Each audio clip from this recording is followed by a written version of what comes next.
Violet Rhodes pushed open the worn glass door of the small grocery store where she worked as a cashier.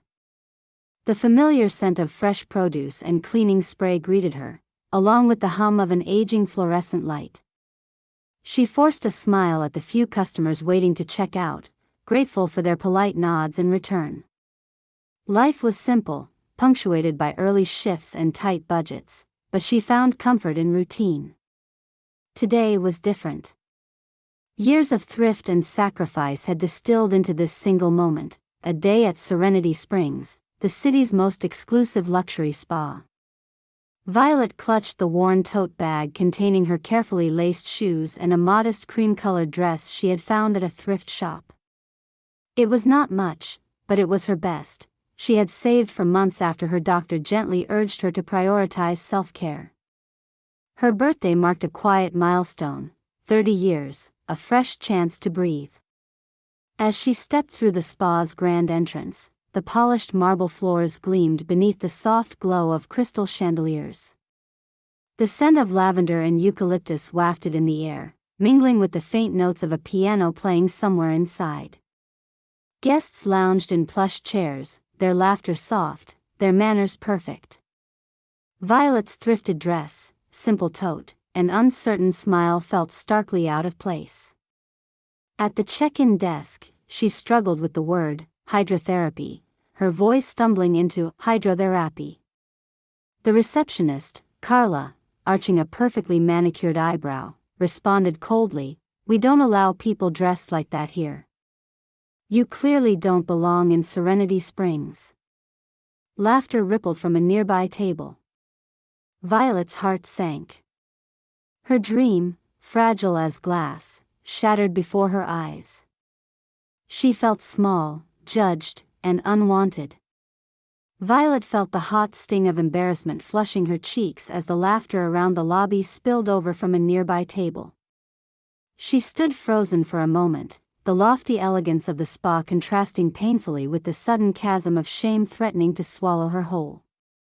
The polished floors, the soft music, the gentle chatter, all of it now seemed like a mockery rather than a refuge. Some patrons continued smirking, whispering behind perfectly manicured hands as if sharing a private joke at her expense. One woman with flawless makeup gave Violet a quick, disdainful glance before turning away with a quiet, pitying shake of her head. A couple seated beside a silver tray of refreshments exchanged glances but said nothing, their polite silence an uncomfortable barrier between her and the world she'd dreamed of entering. A man reading a newspaper adjusted his glasses but avoided eye contact entirely, as if pretending the incident didn't happen could erase it. Violet's throat tightened, but she refused to cry. She turned slowly, stepping away from the desk, the heels of her scuffed shoes tapping softly against the marble. Every step echoed like a small defeat. The chilling realization that she was not welcome in this oasis meant for those with privilege gnawed at her spirit. Her head bowed slightly as the receptionist's cold words replayed in her mind.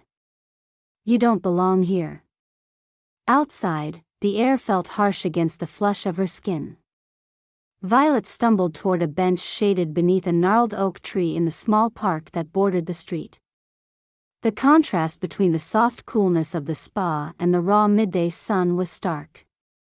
She sat down heavily, her groceries bag sagging at her feet, heartbeat loud in the silence. For a long moment, nothing moved but the wind stirring the leaves and the distant city noise muffled under the quiet hum of shock.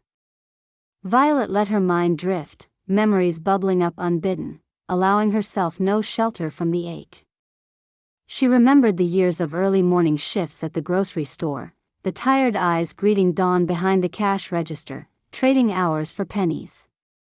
She thought of the countless meals she'd skipped, brown bread sandwiches or instant noodles consumed alone during brief breaks, and the quiet dinners she let pass without a treat, all so she could set aside even a few dollars each week. Every dime squirreled away was an act of rebellion against poverty, a flicker of hope for something different. Violet's thoughts wandered to the sacrifices she never announced, missing birthdays of distant relatives, politely declining invitations she could not afford, walking past colorful shops without once stopping. She recalled the little joys she gave up: coffee with friends, a pair of warm gloves in winter, the occasional movie ticket, all deferred, all saved so she could book this one experience. The spa's towering windows had reflected her struggle, a beacon of unattainable calm she allowed herself to fantasize about on the rougher days. It was a promise she'd made, to honor herself, to breathe, to feel worthy. Not lavish indulgence, simply a place to belong for hours, to heal.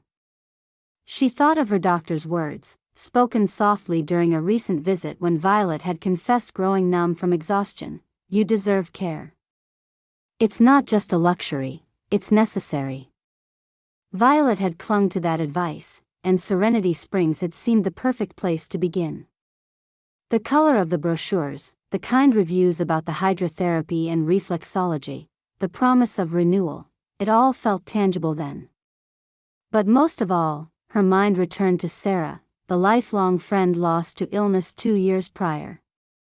Sarah, who had dreamed of days spent in comfort, laughter, and rest, but never found the chance. Violet had promised herself she would savor the moments they never had, a quiet rebellion between despair and hope. This day was meant for both of them.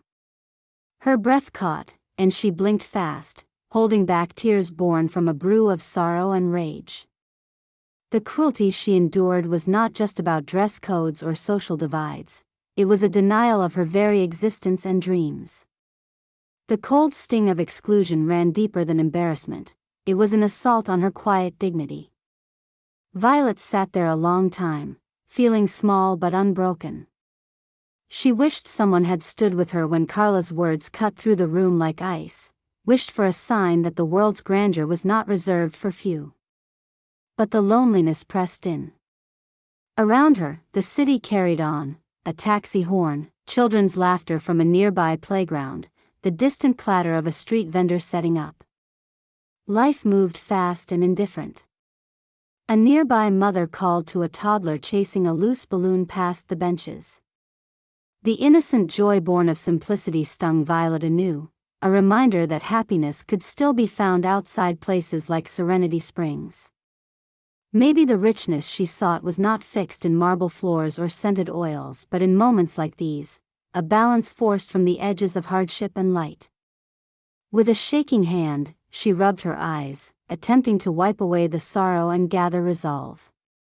She might be small today in others' eyes, but she was no less real or worthy. The wound was fresh, but beneath it, a quiet fire kindled, a determination not to fold into defeat. Slowly, Violet rose, cheeks still damp but shoulders straighter. She couldn't let this moment define her, couldn't let their laughter and scorn steal what she knew she deserved: respect, kindness, and a chance to reclaim joy. Gathering her bag, she took one last look at the spa's distant windows, where reflections shimmered in the bright light. This was not the end, she thought. Somehow, she would find a way forward. Steeling herself, Violet walked away from the shadow of rejection and back into the city's bustle, a small woman with big dreams, refusing to disappear. Violet walked away from the spa, her footsteps slow but steady on the uneven pavement. The crowd thinned as she moved down the side street, the noise of the main avenue fading into murmur and distant hum. The sun was higher now, casting sharper shadows across the cracked sidewalks and the rows of tired storefronts she knew so well. Her tote bag sagged by her side, weighed down with nothing more than an old paperback and the scent of lavender soap she had foolishly hoped would be hers to carry home. She tried to shake the echo of Carla's biting words from her mind, but they clung stubbornly. "You don't belong here." The phrase wasn't just a reprimand, it was a declaration, an invisible sign that drew an uncrossable line that day between her world and the spa's. She longed to scrub it away like dirt, but it settled deep beneath her skin, like a bruise refusing to fade. As she approached a dimly lit alley beside Serenity Springs, something caught her eye, a flutter of movement near the staff entrance. Curiosity, or maybe the faint emptiness of purpose, pulled her closer. The side door was painted a faded shade of green, metal and old, but what struck Violet was the heavy padlock securing it, rigged tightly across the bar that should swing open in emergencies. Above, a bright, peeling sign read, "Emergency exit, keep clear." The contradiction struck her, sharp and sudden. How could an emergency exit be locked? The possibility chilled her even more than her own humiliation. Her eyes scanned the wall. A small maintenance schedule was pinned beneath a glass case, smudged and barely legible. It noted fire drills from months ago, none recent. Violet frowned. Had the spa chosen safety only when convenient? The thought gnawed at her, painful and unjust. At that moment, voices floated from inside the narrow street, the low conversation of two employees. Violet ducked behind a trash bin, her heart ticking in cautious beats as she strained to hear. "It's a mess," whispered a young woman's voice, nervous and subdued. "We failed the safety training last month. None of us got certified yet. They told us to keep it quiet. Don't want bad press before the big season." "I know," muttered a second, deeper voice. "But what can we do? They'd fire anyone who spoke out. If the city finds out, Serenity Springs could be shut down. Bosses say to just smile and keep the guests happy." Violet's pulse quickened. The betrayal of trust ran deeper than exclusion. What if, beyond personal humiliation, guests were unknowingly in danger? What if emergency exits were locked? What if her nightmare wasn't just about one woman's humiliation but a systematic neglect of safety? She fumbled for her phone, fingers trembling but determined. She snapped photos of the locked exit from several angles, careful not to be seen. Then, with cautious silence, she recorded a few seconds of the staff conversation, voice shaky but clear. The risk of being noticed was real, but the impulse to protect others won. Later, in the quiet sanctuary of her cramped apartment, Violet stared at the screen. Doubt pressed in. Was she overstepping? Could she make a difference? The desire to shield others mingled with the soft ache of her own shattered dream. But this time, the pain was transformed into resolve.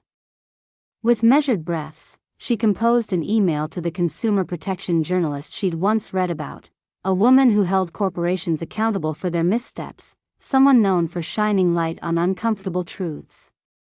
Violet included her photos and the audio, every detail painstakingly attached. She hesitated briefly before hitting send, then exhaled deeply. The act felt like ripples released into a vast pool, uncertain where they might reach but confident they wouldn't vanish. The days after were quiet but electric. Violet kept to her routine, working, saving, living, but the weight of her choice pressed quietly beneath daily life. Yet with every message of thanks she quietly received from strangers echoing shared experiences of exclusion or neglect, she felt less alone. Though the spa's marble lobby had rejected her, Violet had found a new path, a voice beyond the velvet ropes and silk curtains. Not through lavish treatments, but through courage born from the harsh light of unfairness. Though the night's quiet darkness settled around her apartment window, Violet's spirit held a steady glow. She had turned injury into action, humiliation into hope, and from the smallest, simplest woman, something new, something necessary, was growing. The story broke onto the internet like a sudden splash of cold water. Within hours of Violet sending her email, the consumer protection journalist's article appeared online with the headline, "Denied Entry, Locked Exits, The Hidden Neglect Inside Serenity Springs Spa." The piece told Violet's story in vivid detail, her humble background as a grocery store cashier, the dream of a quiet day of self-care shattered by cruel rejection, and the dangerous safety violations she uncovered after that humiliating moment. Photos of the rusted, padlocked emergency exit, recordings of employees confessing the spa's deliberate concealment of failed certifications, and the plainly stated witness of a woman brave enough to speak out resonated deeply. The hashtag Let Violet In began trending almost immediately, spreading through platforms like wildfire. Tweets, posts, and shares poured in from around the world, messages of outrage, solidarity, and surprise that such negligence could happen in a place marketed for peace and luxury. Some commenters expressed disbelief that a woman dressed simply could be so publicly shamed. How can a receptionist treat a paying guest, or potential guest, like that? One wrote. Others recounted their own tales of exclusion from high-end venues on the basis of appearance or class. "I've been there," said a message from a woman in London. "We need to stop policing people's worth through their clothes." Another added, "Thank you, Violet, for standing up. We all deserve respect." Serenity Springs management was swift to respond, releasing a public statement that evening. They described Violet's experience as regrettable and deeply unfortunate, but framed it as an isolated incident resulting from a miscommunication. The statement promised a full review of policies regarding guest admission and staff training, affirming their commitment to providing a welcoming environment for all. But beneath the polished wording, many readers sensed a defensive tone, a subtle attempt to downplay systemic issues. Meanwhile, authorities responsible for public safety announced an impromptu inspection the following day. The spa was temporarily closed pending evaluation. Inspectors uncovered numerous violations: locked emergency exits obstructing evacuation routes, a lack of certified staff for treatments categorized as medical, and hygiene lapses in spa facilities. These findings were publicized alongside the fallout from the online storm, intensifying criticism of the spa's management. Carla, the receptionist who'd publicly humiliated Violet, found herself at the center of internal investigations. Employees interviewed described a pattern of dismissive and judgmental behavior toward customers they deemed below standard. Within days, Carla was suspended without pay pending a formal review. The spa acknowledged the mistake in staffing someone unqualified to represent their clientele and pledged a comprehensive retraining program to improve inclusivity and professionalism. Throughout this cascade of events, Violet was swept into a wave of support both surprising and humbling. Messages and calls from friends, co-workers, even strangers circulated, offering comfort and encouragement. "You stood up not just for yourself but for all of us who've ever felt invisible," a neighbor said softly during a visit. A local community center invited Violet to speak about empathy, dignity, and accessible self-care, recognizing her story as a powerful catalyst for change. Other patrons of the spa reached out privately, sharing quiet stories of exclusion or discomfort, instances where they struggled to fit an unspoken mold.